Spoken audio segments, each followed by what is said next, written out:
Hey guys, this is just a guide on how to connect to Android Auto with an Android phone on your new T-Series head unit. So first things first, you make sure your Bluetooth is on and enabled on your phone, and then you go to settings in the head unit, Bluetooth. Go to the pair icon up the top right and press pair new device. Once you've pressed pair new device, Lachlan's S21, my phone, your device, whatever it's called, will come up. You just press on Lachlan's S21 and then it'll connect and you'll get a notification saying Bluetooth pairing request. Press pair and then it should all be good. That's connected.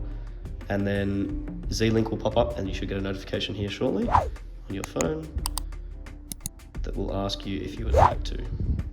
Or it'll just do that. That's because I've been practicing in the past, but it will ask you, and then there you go, Android Auto. You've got your settings and your phone and everything you'd need, and it works exactly as you'd expect.